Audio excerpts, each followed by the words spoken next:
আমি চিনি পাওঁ, জানি পাওঁ অমৰপুৰ আমাৰ বুকুৰ মাজত আছে। প্ৰত্যেকটো নিৰ্বাচনত আমি অমৰপুৰলৈ আহিছোঁ, আকৌ এবাৰ আমি আপোনালোকৰ মাজত আহিছোঁ আৰু প্ৰথম নিৰ্বাচনী সভা। গতিকে এই নিৰ্বাচনী সভা আমাৰ প্ৰাৰ্থীক নমিনেশ্যন দিয়া নাই, 26 তাৰিখে আমি মনোনয়ন দাখিল কৰিম। সকলোকে এবাৰ হাত চাপৰি বজাই মই আশীৰ্বাদ পালোঁ আৰু আশীৰ্বাদ দিবৰ কাৰণে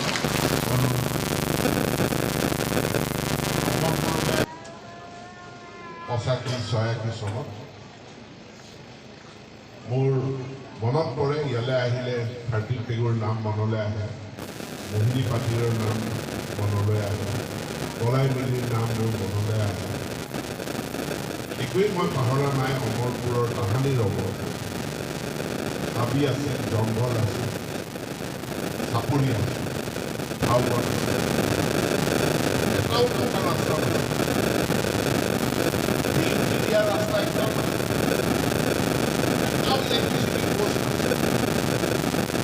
পাছতো বহুত দিন ধৰি থাকে। যোৱা 10টা বছৰত নৰেন্দ্ৰ মোদী প্ৰধানমন্ত্ৰী হোৱাৰ পাছত অমৰপুৰলৈ পকা ৰাস্তা, অমৰপুৰত পকা ৰাস্তা হ'ল নৰেন্দ্ৰ মোদী প্ৰধানমন্ত্ৰী হোৱাৰ পাছত। প্ৰধানমন্ত্ৰী নিজৰ মনত আছে এটা নহয় দুটা নহয়, একেলগে 6টা PMDSY ৰাস্তাৰ আধাৰশিলা স্থাপন কৰিছোঁ। আৰু আজি আমি লাহে লাহে এটা সপোন দেখিছোঁ যে দিবাঙত দলং হ'ব, দতুমত দলং হ'ব। মাজুলীতো দলং নাছিল, মাজুলী অমৰপুৰতকৈ বহুত ডাঙৰ। মাজুলী এখন জিলা, মাজুলী এটা বিধানসভা সমষ্টি, মাজুলী 30টা গাঁও পায়, কিন্তু অমৰপুৰ 5টা গাঁও পায়। মাজুলী যাবলৈও দলং নাছিল, কিন্তু এই নৰেন্দ্ৰ মোদী 10 বছৰীয়া শাসনকালত মাজুলীত দলং বনোৱাৰ সাহস কৰিলে। আৰু আজি গ'লে আপোনালোকে দেখিব, মই পৰহি দিনা দলঙৰ কথাবিলাক চাই আছোঁ।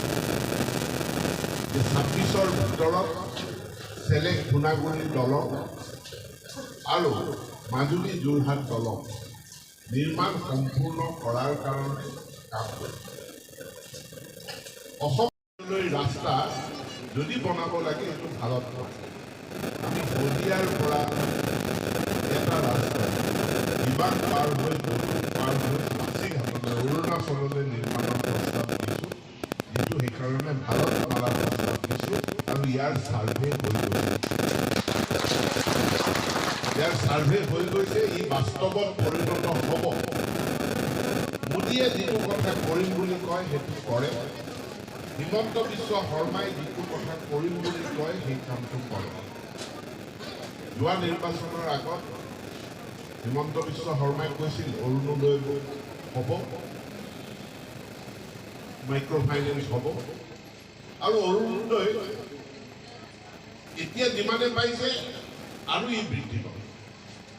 গতিকে আজি অৰুণোদয় যিবিলাকে নাই পোৱা তেওঁলোকে কাইলৈ অৰুণোদয় পাব। চৰকাৰ অহাৰ পাছত অৰুণোদয় হ'ল, মানুহৰ একাউণ্টত পইচা পালে। 19 লাখ মানুহে অৰুণোদয় পাইছে। আৰু বহুত মানুহে ক'ব যে মই অৰুণোদয় নাই পোৱা, হয়নে নহয়? অৰুণোদয় নাই পোৱা বুলি। আৰু এইটো আমি গোটেই অসমত ঘূৰি ঘূৰি আমি গম পালোঁ যে আমাৰ বহুত মানুহে অৰুণোদয় নাই পোৱা। কিন্তু মই এটা প্ৰশ্ন কৰিম, ৰেচন কাৰ্ড নোপোৱা মানুহ কিমান আছে হাতত? ৰেচন কাৰ্ড নোপোৱা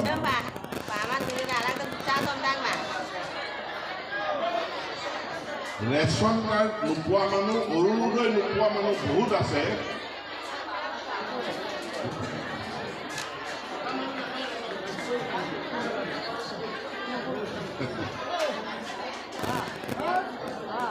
ৰেচন কাৰ্ড পোৱাৰ কাৰণে, ৰেচন কাৰ্ড পাবলৈ এটাই চৰ্ত, বছৰত টকাতকৈ কম হ'ব। বছৰত 4 লাখ মানে মাহত 32,000। অমৰপুৰত শিক্ষকৰ বা অন্য চাকৰি কৰা মানুহকেইজনৰ বাহিৰে প্ৰত্যেকেই ৰেচন কাৰ্ড পাব লাগে আৰু চৰকাৰে সেই ব্যৱস্থা কৰিছে যিসকল ৰাইজে ৰেচন কাৰ্ড নাই পোৱা আমাৰ দলৰ তৰফৰ পৰা এটা ফৰ্ম ফিল আপ কৰাৰ অভিযান আমি আৰম্ভ কৰিম ৰেচন কাৰ্ড মানে টানি দিলে লৈ দিলে চৌপাক অনুৰূপ কোনো এপ্লাই নাই অৰুণোদয় নোপোৱা যিসকল আছে তেওঁলোকেও আবেদন কৰিব পাৰিব উজালা গেছ যদি কোনোবাই পোৱা নাই তেওঁলোকেও ফৰ্ম ফিল আপ কৰিব পাৰিব